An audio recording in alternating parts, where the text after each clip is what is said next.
posa yadava tikupasirani zimene wayankhula Bon Kalindo lero lino pa February 7, 2025. Takhalani pompo ndipo tamvetserani mwachidwi. The DC,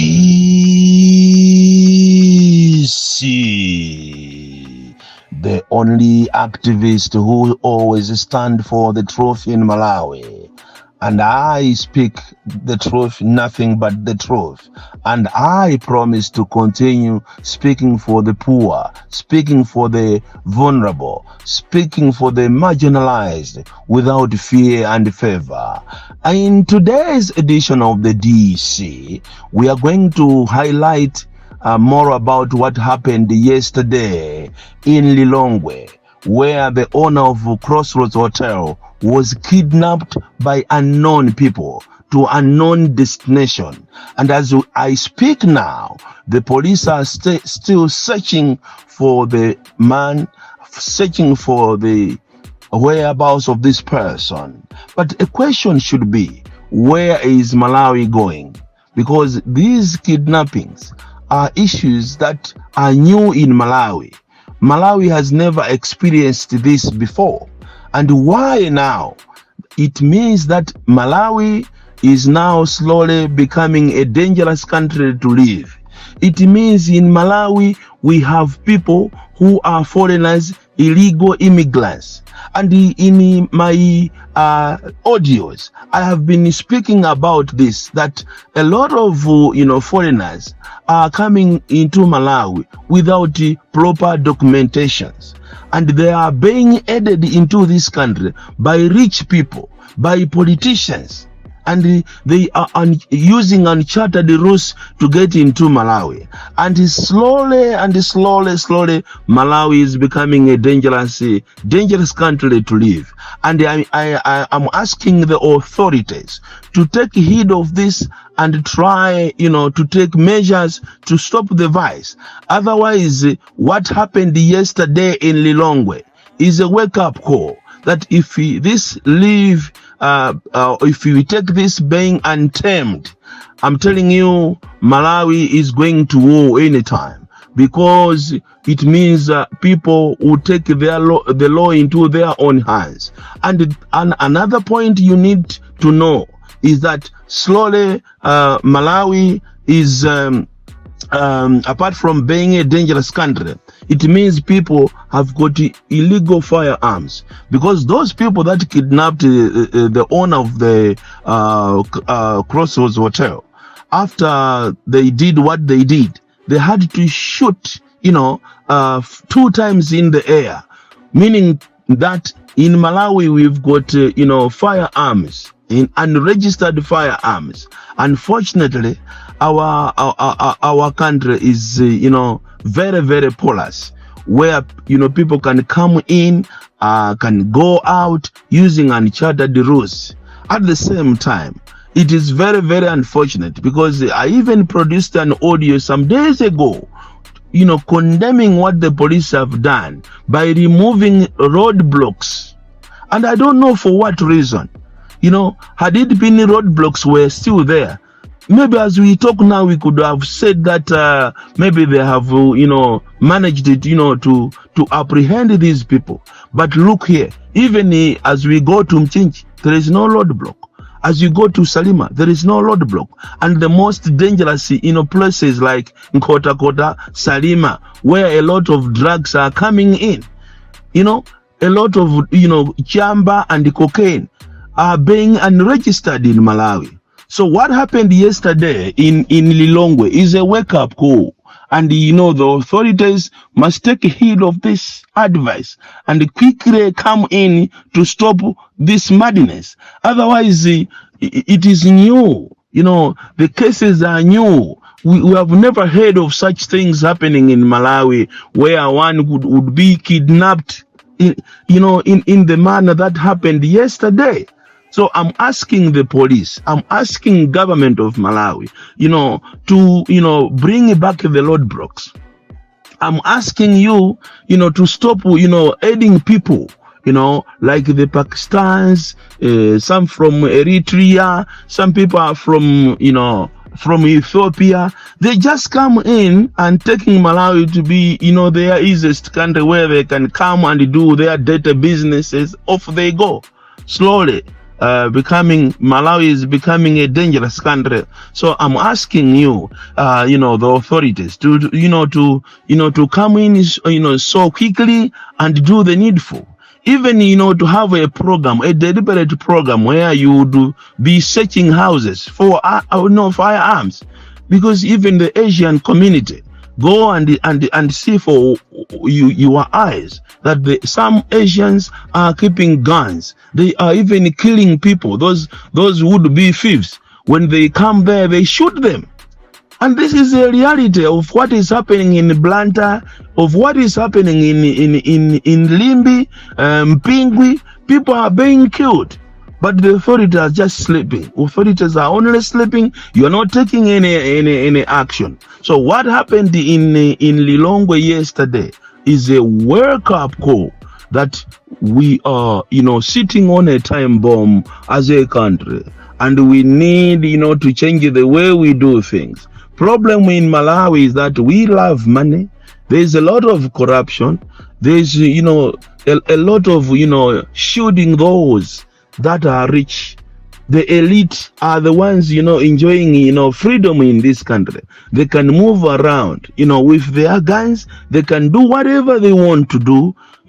We have got a security lapse in Malawi. So the Inspector General of Malawi Police, you must know, by removing roadblocks, you are killing Malawi. Because a lot of people, illegal immigrants are coming in, going out, a lot of drugs, a lot of, activities, data activities happening in Malawi. So you must take heed of this and try, to find, a lasting solution.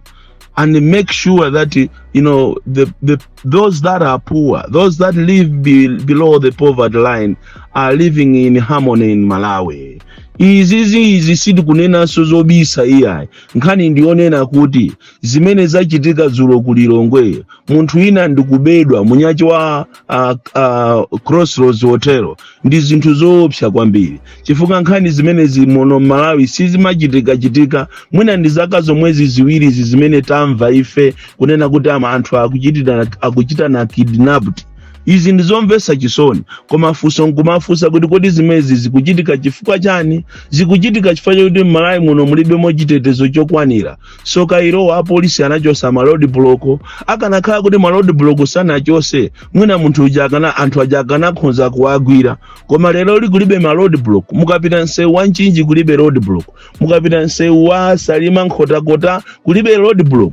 Muno mukudusa madrag, mukudusa chamba, mukudusa zinthu zoopsa zimene zinayenera kuti azizichita register. Komanso zikusonyeza kunena kuti Malawi muno pang'ono ndi pang'ono tikukhala anthu azikhala ndi mantha, kusonyeza kuti muno muli mfuti zoopsa.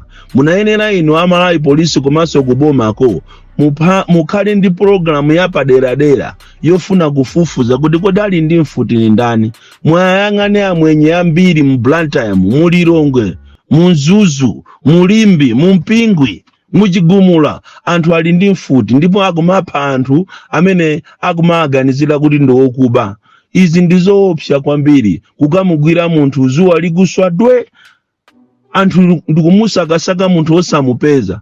Andisoka iro muno Malawi mukumabwera alendo osiyana. Takhala tikumanena kunena kuti Malawi muno mukubwera alendo ochokera maiko osiyana opanda mapepala, kandi Mapakistanzi, Maeritians, ena aku Ethiopia, aku Bangladeshi, aku malowa Malawi munomo without mapepala. Andisoka iro amene amawathandiza anthu amene ndi anthu olemera, anthu andale, anthu amaudindo wakulu kumakweza ma-TX. Izi muziwe kuti pang'ono ndi pang'ono dziko la Malawi likukhala malo likhala malo opsa kuti munthu uzikhalamo ndi ziko lopsa kwambiri pang'ono ndi pang'ono chifukwa mukayang'ana nkhani zimene zizi zomagwira anthu ndikumathawisa kumalawi kuno sizikachitikako kale ndi kale koma pano zikudabwisa kwambiri kunena kuti ndi chifukwa chani anthu akupanga zimenezi ndizomvesa chisoni kwambiri kuti kuno kwathu timathamanga kwambiri kuyang'ana makobiri kuba kuti tiremere lero zosatira zaije nkhondo tundi imene yayambika ija nkhani ina imene tikufuna kukamba lero ndi akumeki kodi inu ameki ndi chifukwa chani mukuzunza anthu meki bwana president Mutharika kumene muliko mudziwe kuti ngakhale akukana kupita ku Blantyre anthu amene waamera mizu kwambiri amera mizu amera mapiko akulephera kulipira anthu awo maujeni awo magraduate awo makamaka aku warehouse komanso ma officers amene anagwira ntchito pakana lero akualephera kualipira and yet awawa akuchita manage chisankho china. Why are you managing another election by election and yet you haven't paid the people? This is total madness and stupidity.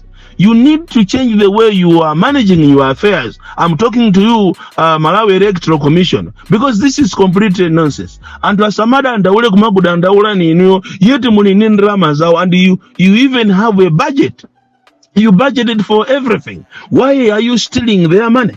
And panafunika CB mulowerere kumene kumeki mukaoneko kuti kodi anthu amene wawo akupanga chani anthu ambiri amandiyimbira ine ngati president wawo kudandaula za zimene zikuchitika kunena kuti ameki sanawalipire pakana lero andi ndi maangozi onse apolisi ame anthu wamba akudandaula andi kulima anthu aku warehouse amene akudandaula kuma warehouse ya Blantyre, warehouse ya Lilongwe, warehouse ya Mzuzu, warehouse kaya ngati kuli kuiso ku Eastern Region anthu akudandaula kwambiri kunena kuti meki si kuchita bwino. Ngani ina imene tikufuna tikambirane lero ndiyokhuzana ndi nifi imene sabano yasinthidwa zina paja mmaziwa atu boma lina lili oselika bwera limasintha ndi ajana apita ajana isintha madefu ija ndikuyibweresa nifi ndi ainyache ate abwereramu aisinthaso nifi ija kubweraso ku madefu. Tinafuna tinene izi popeza inu mwangobwera kuzatenga ulamuliro wa mu office imene kapena bungwe limene lilanifi.